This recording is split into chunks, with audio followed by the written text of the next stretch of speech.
So my original plan was to go up the Rogue River, but that was canceled because of landslides on both the trail and the road to get there. So literally at the last minute, I had to come up with an alternate. Meet the Illinois River Trail in Southern Oregon. I've never heard of it until just a couple days before I hiked it, and this trail has very little online presence, so it was going to be an adventure for sure. Over 60 miles, much of it unmaintained. I ended up hiking it to the eastern terminus and turning right back around and reversing the trail to the start. The sad part is that in August, just a few months after I hiked this trail, the anvil and flat fire lit off near the trailhead that I started from. It was a really high intensity fire that ended up burning over 34,000 acres going east along the Illinois River Canyon. So many of the places in this video were burnt and will never be the same. The largest wildfire in the state is in southwest Oregon. It's called the Flat Fire. It continues to burn out of control in a Curry County National Forest. It's reached just over 20,000 acres between Gold Beach and Grants Pass.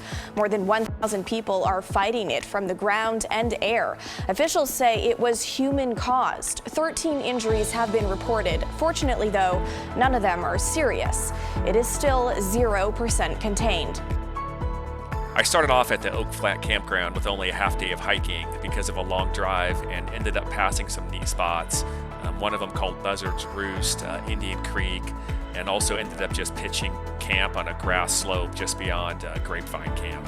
Of course, within hand's reach of poison oak and ticks all surrounding my tent.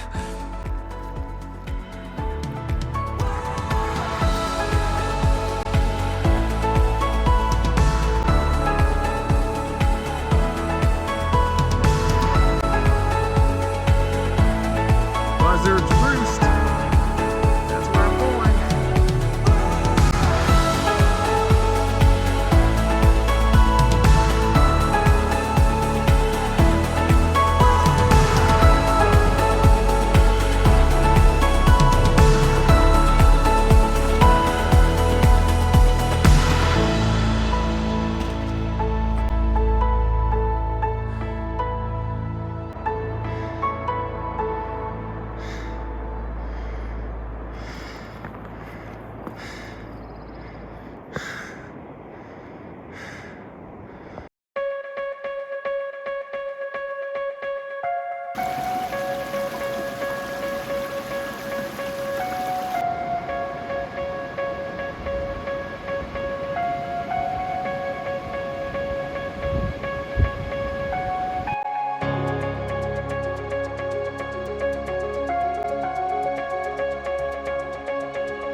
Poor tree, got all busted up.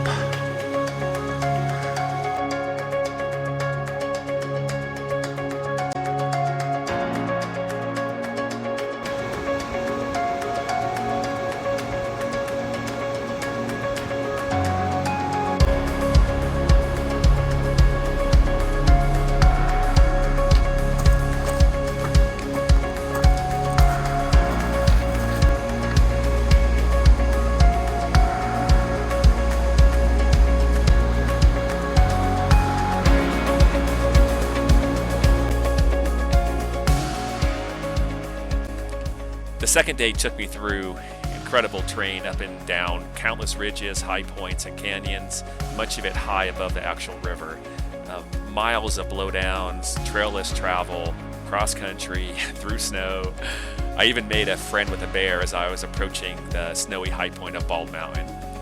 I went as far as I could the second day, ended up pitching my tent, and then continued light and fast along the last few miles to the eastern trailhead.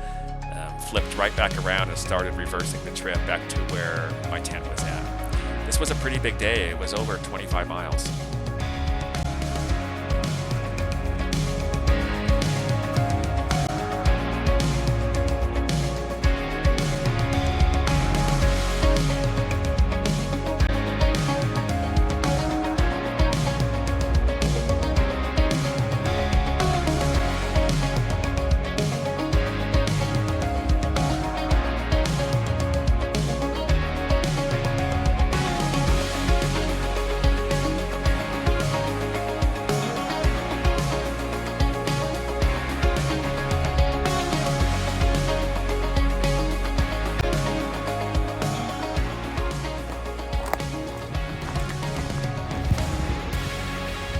Bear. Right here, Bear. Giddy up.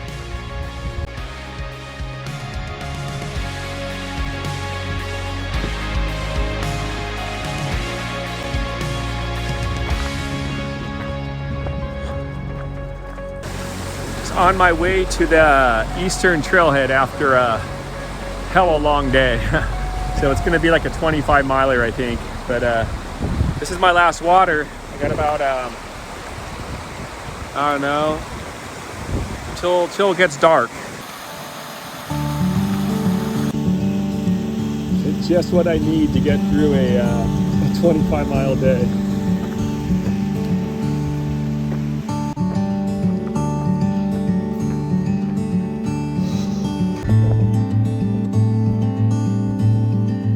Here's the eastern trailhead. A long ass day. Here we go.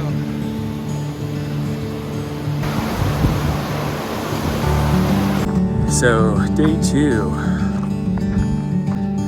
total of like 26, and I'm done. So the third day pretty much had me reversing the entire trail back up and over Bald Mountain. You know, so much of it looked different just by going in the opposite direction.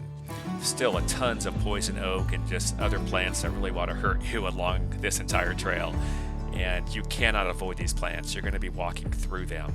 I learned that if it's green, it has the potential to cause you some pain. The last night I ended up pitching at Fad's Ranch, an old abandoned homestead with some graves that were close by.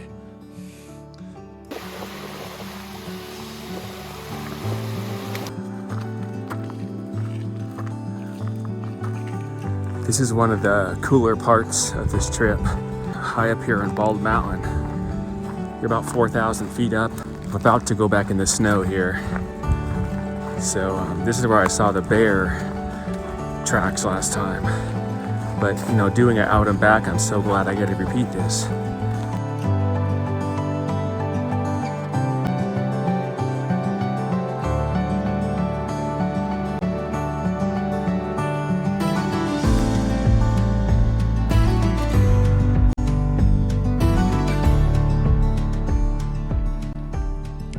Day 4 was super short at just a few miles back to the car.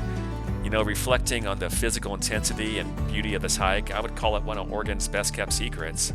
It holds a really special place, and I would probably hike it again tomorrow. The best part is, I didn't see another person over this entire 60-mile trail. I was sad when it ended.